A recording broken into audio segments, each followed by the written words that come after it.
বৃষ্টি আর পাহাড়ি ঢলে সিলেট অঞ্চলের নদ নদীর পানি বৃদ্ধি অব্যাহত রয়েছে। বন্যায় প্লাবিত হয়ে পড়েছে নতুন নতুন এলাকা। পানিবন্দী জেলার ৭ উপজেলার ৫ লক্ষাধিক মানুষ। শহরে ঢুকতে শুরু করেছে পানি। সিলেট প্রতিনিধি শুভ্র দাসের পাঠানো তথ্য ছবি নিয়ে ডেস্ক রিপোর্ট। গেল মঙ্গলবার থেকে হঠাৎ বেড়ে যায় সিলেটের সুরমা ও কুশিয়ারার পানি এবং গতকাল তা ছাড়িয়ে যায় বিপদসীমা। পানি উপচে প্লাবিত হতে শুরু করে গ্রামের পর গ্রাম। এ পর্যন্ত পানিবন্দী হয়েছে জেলার জৈন্তাপুর, গোয়াইনঘাট ও কোম্পানিগঞ্জ সহ ৭ উপজেলার ৫ লক্ষাধিক মানুষ।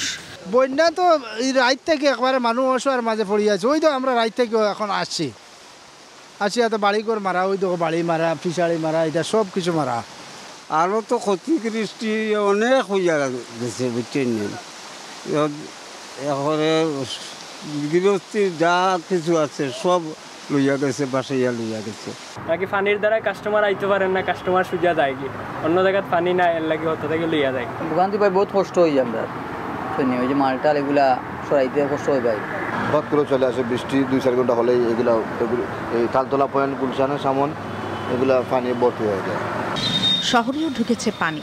জলাবদ্ধ হয়ে পড়েছে নগরীর তালতলা এলাকার ফায়ার সার্ভিস অ্যান্ড সিভিল ডিফেন্সের কার্যালয়। আমাদের যে অবস্থা দেখতেছেন তো, আমরা নিজেরাই আছি ভাসমান, তারপরেও আমাদের অপারেশনাল কার্যক্রম চলবে ইনশাআল্লাহ।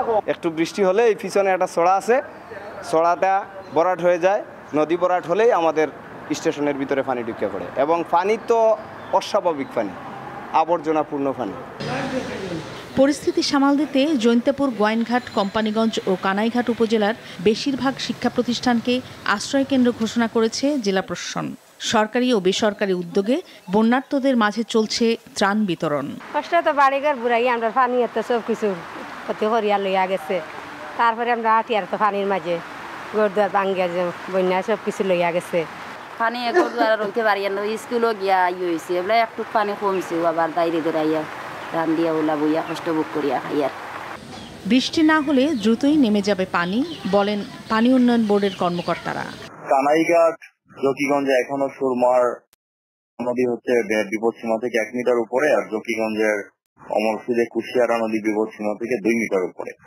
তো এই পানিগুলা যেহেতু ইয়েতে আছে, একটু নামতে সময় লাগবে। আর ধরা যায় আগামী ২-৩ দিন যদি আপনার মেঘালয় ডিস্ট্রিক্টে বৃষ্টিপাত কম হয়, তাহলে আমরা বন্যার প্রকোপটা কমে যাবে আর কি। এদিকে বন্যা পরিস্থিতির কারণে জাফলং, বিছানাকান্দি, সাদা পাথর সহ সিলেটের সব পর্যটন কেন্দ্র বন্ধ ঘোষণা করেছে প্রশাসন। ছুটি বাতিল করা হয়েছে সিলেট সিটি কর্পোরেশনের কর্মকর্তা কর্মচারীদের। মাছরাঙা নিউজ ডেস্ক।